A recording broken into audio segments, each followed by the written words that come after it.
ಎಲ್ಲರಿಗೂ ನಮಸ್ಕಾರ. ವಿಷ್ಣುಸ್ ಕಿಚನ್ಗೆ ಸ್ವಾಗತ. ಇವತ್ತು ನಾನು ಒಂದು ವಿಭಿನ್ನ ರೀತಿಯಾಗಿರೋವಂಥ ತರಕಾರಿ ಸಾಂಬಾರು ಮಾಡೋವಂಥ ರೆಸಿಪಿನ ತೊಗೊಂಡು ಬಂದಿದ್ದೀನಿ.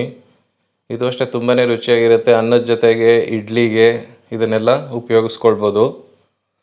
ಮತ್ತು ಮಸಾಲೆಗಳು ಅಷ್ಟೇ ತುಂಬ ಜಾಸ್ತಿ ಮಸಾಲೆ ಉಪಯೋಗಿಸಿಲ್ಲ. ಇದರಲ್ಲಿ ತುಂಬ ಕಡಿಮೆ ಮಸಾಲೆ ಉಪಯೋಗಿಸಿ ಮಾಡಿರೋವಂಥದ್ದು. ಪುಡಿ ಆ ಥರದ್ದೆಲ್ಲ ಮನೆಯಲ್ಲಿ ಖಾಲಿಯಾಗಿದ್ದಾಗ ಈ ಒಂದು ರೆಸಿಪಿನ ಟ್ರೈ ಮಾಡ್ಬೋದು. ತುಂಬಾ ರುಚಿಯಾಗಿರುತ್ತೆ. ಇದನ್ನು ಮಾಡೋಕ್ಕೆ ಬೇಕಾಗಿರುವಂತಹ ಪದಾರ್ಥಗಳು: ತೊಗರಿಬೇಳೆ ಒಂದು ಚಿಕ್ಕ ಕಪ್ ತೊಗೊಂಡಿದ್ದೀನಿ, 150 ಗ್ರಾಮ್ ಇದೆ ಅದು. ಮತ್ತು ಸಿಪ್ಪೆ ತೆಗೆದು ಹೋಳುಗಳು ಮಾಡಿಟ್ಕೊಂಡಿರೋ ನುಗ್ಗೆಕಾಯಿ 2 ನುಗ್ಗೆಕಾಯಿ ತೊಗೊಂಡಿದ್ದೀನಿ ಸಣ್ಣ ಸೈಜ್ದು. ಸಾಂಬಾರು ಈರುಳ್ಳಿ ಒಂದು ಚಿಕ್ಕ ಕಪ್ಪು. ಹೆಚ್ಚಿಟ್ಕೊಂಡಿರೋ ಮೂಲಂಗಿ ಒಂದು ದೊಡ್ಡ ಸೈಜಿಂದ 1. ಮತ್ತು ಬದನೆಕಾಯಿ ಸಣ್ಣ ಸೈಜ್ದು 2 ಹೆಚ್ಚಿಟ್ಕೊಂಡಿರೋದು. ಹೆಚ್ಚಿಟ್ಕೊಂಡಿರೋ ಟೊಮ್ಯಾಟೊ 1. ಹಸಿಮೆಣ್ಸಿನ್ಕಾಯಿ ಒಂದು 6 ಅಥವಾ ಖಾರಕ್ಕೆ ಅನುಗುಣವಾಗಿ ತೆಕ್ಕೊಳ್ಬೇಕು. ಮತ್ತು ಶುಂಠಿ 1.5 ಇಂಚಷ್ಟು ಶುಂಠಿ. ಹುಣಸೆಹಣ್ಣು ಸಣ್ಣದಾಗಿ ಒಂದು ನೆಲ್ಲಿಕಾಯಿ ಗಾತ್ರದಕ್ಕೆ ನೀರು ಹಾಕಿ ನೆನೆಸ್ಕೊಂಬಿಡೋಣ. ಅದೇ ಥರ ಒಂದು ಕಡಲೆಕಾಳು ಗಾತ್ರದ ಇಂಗಿಗೆ ನೀರು ಹಾಕಿ ಬೆರೆಸಿಟ್ಕೊಳ್ಳೋಣ. ಎಣ್ಣೆ ಒಂದು 3 ಟೇಬಲ್ ಸ್ಪೂನಷ್ಟು. ಸಾಸಿವೆ 1 ಟೀ ಸ್ಪೂನು. ಒಂದು 2 ಒಣಮೆಣಸಿನ್ಕಾಯಿ ಒಗ್ಗರಣೆಗೆ. ಅರಿಶಿಣ ಪುಡಿ ಒಂದು 1/4 ಟೀ ಸ್ಪೂನು. ಉಪ್ಪು ರುಚಿಗೆ ತಕ್ಕಷ್ಟು. ಕರಿಬೇವು ಒಂದು 2 ಎಸಳು. ಹೆಚ್ಚಿಟ್ಕೊಂಡಿರೋ ಕೊತ್ತಂಬರಿ ಸೊಪ್ಪು ಒಂದು ಸ್ವಲ್ಪ. ಇವಿಷ್ಟು ಸಾಮಗ್ರಿಗಳು. ಮೊದಲೊಂದು ಪ್ರೆಷರ್ ಕುಕ್ಕರ್ ತೊಗೊಳ್ಳೋಣ. ಅದಕ್ಕೆ ನಾವು ಇಟ್ಕೊಂಡಿದ್ದು ತೊಗರಿಬೇಳೆನ ಹಾಕ್ಕೊಳ್ಳೋಣ. ಇದನ್ನು ನೀರು ಹಾಕ್ಬಿಟ್ಟು ಚೆನ್ನಾಗಿ ಒಂದು 2 ಸಲ 3 ಸಲ ತೊಳ್ಕೊಂಡು ಬಿಡೋಣ. ತೊಳೆದ್ಬಿಟ್ಟು ಇದಕ್ಕೆ 3 ಕಪ್ಪು ನೀರು ಸೇರಿಸ್ಕೊಳ್ಳೋಣ. 3 ಕಪ್ ನೀರು ಹಾಕಿದ ಮೇಲೆ ಒಂದು 2 ಚಿಟಿಕೆ ಅರಿಶಿಣ ಸೇರಿಸೋಣ. 1 ಟೀ ಸ್ಪೂನಷ್ಟು ಎಣ್ಣೆ ಸೇರಿಸ್ಕೊಳ್ಳೋಣ. ಎಲ್ಲ ಒಂದು ಸಲ ಚೆನ್ನಾಗಿ ಬೆರೆಸ್ಕೊಳ್ಳೋಣ. ಇದನ್ನು ಮುಚ್ಚಳ ಮುಚ್ಚಿ 3 ವಿಷಲ್ ಕೂಗಿಸ್ಕೊಳ್ಳೋಣ. ಆ ಬೇಳೆ ಎಲ್ಲ ಮೃದುವಾಗಿ ಬೇಯೋ ಥರ ಬೇಯಿಸ್ಕೊಳ್ಬೇಕು. ಈಗ ಒಂದು ಮಿಕ್ಸರ್ ಜಾರ್ ತೊಗೊಳ್ಳೋಣ. ಅದಕ್ಕೆ ನಾವು ಇಟ್ಕೊಂಡಿದ್ದು ಹಸಿಮೆಣ್ಸಿನ್ಕಾಯಿ ಮತ್ತು ಶುಂಠಿ ಇವೆರಡನ್ನ ಸೇರಿಸ್ಕೊಳ್ಳೋಣ. ಇದನ್ನು ನೀರೇನು ಹಾಕ್ತೀರ ಈ ಥರ ತರ್ತರಿಯಾಗಿ ರುಬ್ಕೊಳ್ಳೋಣ.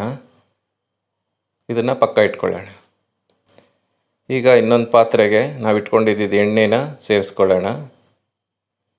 ಎಣ್ಣೆ ಕಾದ್ಮೇಲೆ ಸಾಸಿವೆ ಹಾಕ್ಕೊಳ್ಳೋಣ. ಸಾಸಿವೆ ಎಲ್ಲ ಚಿಟಗುಟ್ಟಿದ ಮೇಲೆ ನಾವು ಇಟ್ಕೊಂಡಿದ್ದು 2 ಒಣಮೆಣಸಿನ್ಕಾಯಿ ಮತ್ತು ಕರಿಬೇವು ಎರಡನ್ನೂ ಸೇರಿಸ್ಕೊಳ್ಳೋಣ. ಮತ್ತು ಸಾಂಬಾರು ಈರುಳ್ಳಿ ಇಟ್ಕೊಂಡಿದ್ವಲ್ಲ ಅದನ್ನು ಸಹ ಸೇರಿಸ್ಬಿಟ್ಟು ಒಂದು ಸಲ ಎಲ್ಲ ಚೆನ್ನಾಗಿ ಕೈ ಆಡ್ಕೊಳ್ಳೋಣ. ಆಮೇಲೆ ನಾವು ಮಿಕ್ಸರ್ ಜಾರಲ್ಲಿ ಮಾಡಿದ್ದ ಮೆಣಸಿನ್ಕಾಯಿ ಮತ್ತು ಶುಂಠಿ ಪೇಸ್ಟನ್ನು ಇದಕ್ಕೆ ಸೇರಿಸ್ಕೊಳ್ಳೋಣ. ಇದನ್ನೆಲ್ಲ ಚೆನ್ನಾಗಿ ಫ್ರೈ ಮಾಡ್ಕೊಳ್ಬೇಕು. ಆ ಈರುಳ್ಳಿ ಎಲ್ಲ ಚೆನ್ನಾಗಿ ಬಾಡಬೇಕು ಆ ಥರ. ಈಗ ಅದಕ್ಕೇ ನಾವು ಹೆಚ್ಚಿಟ್ಕೊಂಡಿದ್ದೀವಿ ನುಗ್ಗೆಕಾಯಿನೂ ಸಹ ಸೇರಿಸ್ಕೊಳ್ಳೋಣ. ಈ ತರಕಾರಿಗಳೆಲ್ಲ ಎಣ್ಣೆಯಲ್ಲಿ ಬೆಂದರೆ ತುಂಬಾ ಅದರ ರುಚಿ ಬೇರೆ ಥರ ಆಗುತ್ತೆ. ಅದಕ್ಕೋಸ್ಕರನೇ ನಾವು ಈ ಥರ ಎಣ್ಣೆಯಲ್ಲಿ ತರಕಾರಿನೆಲ್ಲ ಫ್ರೈ ಮಾಡಿ ಬೇಯಿಸ್ಕೊಳ್ತಾ ಇದ್ದೀವಿ.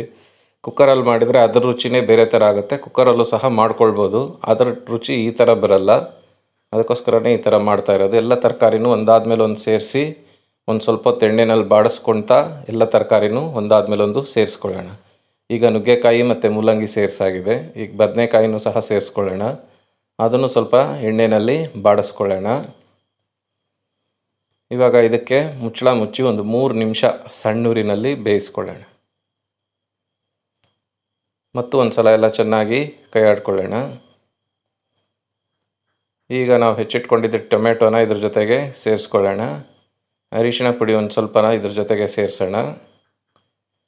ಇದನ್ನು ಚೆನ್ನಾಗಿ ಇನ್ನೂ ಒಂದು ಸಲ ಎಲ್ಲ ಬಾಡಿಸ್ಕೊಳ್ಳೋಣ. ಎಣ್ಣೆಯಲ್ಲಿ ಕೈ ಆಡ್ಕೊಳ್ಳೋಣ. ಮತ್ತೊಂದು 2 ರಿಂದ 3 ನಿಮಿಷ ಸಣ್ಣೂರಿನಲ್ಲಿ ಇದನ್ನು ಬೇಯಿಸ್ಕೊಳ್ಬೇಕು. ಈಗ ಇದನ್ನು ಸಹ ಇನ್ನೊಂದು ಸಲ ಎಲ್ಲ ಚೆನ್ನಾಗಿ ಕೈ ಆಡ್ಕೊಳ್ಳೋಣ. ಈಗ ಒಂದು ಸ್ವಲ್ಪ ನೀರು ಸೇರಿಸೋಣ. ತರಕಾರಿ ಎಲ್ಲ ಚೆನ್ನಾಗಿ ಬೇಯಬೇಕಲ್ಲ, ಅದಕ್ಕೋಸ್ಕರ ನೀರನ್ನು ಅವಶ್ಯಕತೆ ಇರೋಷ್ಟು ನೀರನ್ನು ಸೇರಿಸ್ಕೊಳ್ಳೋಣ. ನೀರನ್ನು ಸೇರಿಸ್ಬಿಟ್ಟು ಇದ್ರ ಮುಚ್ಚಳ ಮುಚ್ಚಿ ಒಂದು 5 ನಿಮಿಷ ಮೀಡಿಯಮ್ ಊರಿನಲ್ಲಿ ಬೇಯಿಸ್ಕೊಳ್ಬೇಕು. ಇದನ್ನು 5 ನಿಮಿಷಕ್ಕೂ ಅಷ್ಟು ಬೇಗ ಬೇಯಲ್ಲ, ಒಂದು ಸ್ವಲ್ಪ ಟೈಮ್ ತೊಗೊಳತ್ತೆ. ಒಂದು 5 ನಿಮಿಷ ಮೀಡಿಯಮ್ ಊರಿನಲ್ಲಿ ಬೇಯಿಸ್ಕೊಂಡ್ಮೇಲೆ ರುಚಿಗೆ ತಕ್ಕಷ್ಟು ಉಪ್ಪನ್ನು ಸೇರಿಸ್ಕೊಳ್ಳೋಣ. ಹುಣಸೆ ಹಣ್ಣಿನ ರಸನೂ ಸಹ ಸೇರಿಸ್ಕೊಳ್ಳೋಣ. ಮತ್ತು ಇನ್ನೊಂದು ಸ್ವಲ್ಪ ನೀರನ್ನು ಸೇರಿಸ್ಕೊಳ್ಳೋಣ. ಇದನ್ನೆಲ್ಲ ಒಂದು ಸಲ ಚೆನ್ನಾಗಿ ಬೆರೆಸ್ಕೊಳ್ಳೋಣ. ಎಲ್ಲ ಚೆನ್ನಾಗಿ ಬೆರೆಸ್ಬಿಟ್ಟು ಇದ್ರ ಮುಚ್ಚಳ ಮುಚ್ಚಿ ಇನ್ನೊಂದು 5 ನಿಮಿಷ ಮೀಡಿಯಮ್ ಊರಿನಲ್ಲಿ ಬೇಯಿಸ್ಕೊಳ್ಳೋಣ. ಬೇಯಿಸ್ಕೊಂಡು ತರಕಾರಿ ಬೆಂದಿದೆಯಾ ಅಂತಲೂ ನೋಡ್ಕೊಳ್ಬೇಕು ಅವಾಗವಾಗ, ಯಾಕಂದರೆ ನಾವು ಈ ಬೇಳೆ ಹಾಕೋ ಮೊದಲು ಚೆನ್ನಾಗಿ ತರಕಾರಿ ಬೇಯಬೇಕು. ಇವಾಗ ಆಲ್ಮೋಸ್ಟ್ ಬೆಂದಿದೆ ಇದು. ಇನ್ನೂ ಒಂದು ಸ್ವಲ್ಪ ಬೇಯಿಸ್ಕೊಳ್ಳೋಣ ಮೃದುವಾಗಿ. ನೋಡಿ, ಇಷ್ಟು ಪ್ರೆಷರ್ ಹಾಕಬೇಕಂದ್ರೆ ಇನ್ನೊಂದು ಸ್ವಲ್ಪ ಬೇಯಿಸ್ಕೊಳ್ಬೇಕು ಅಂತ.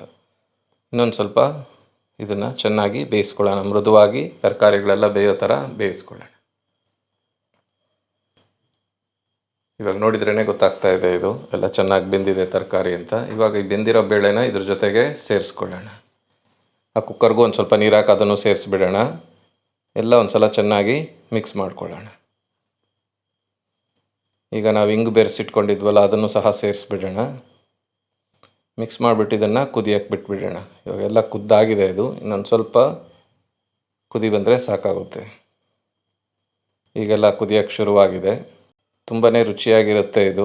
ಒಂದು 2 ನಿಮಿಷ ಕುದ್ದರೂ ಸಹ ಸಾಕಾಗುತ್ತೆ. ಸ್ಟವ್ ಆಫ್ ಮಾಡಿಬಿಡೋಣ. ನಾನು ಮೊದಲೇ ಹೇಳ್ದಂಗೆ ಕಡಿಮೆ ಮಸಾಲೆ ಮತ್ತು ಪುಡಿ ಎಲ್ಲ ಖಾಲಿ ಆದಾಗ ಈ ರೆಸಿಪಿನ ಟ್ರೈ ಮಾಡ್ಬೋದು.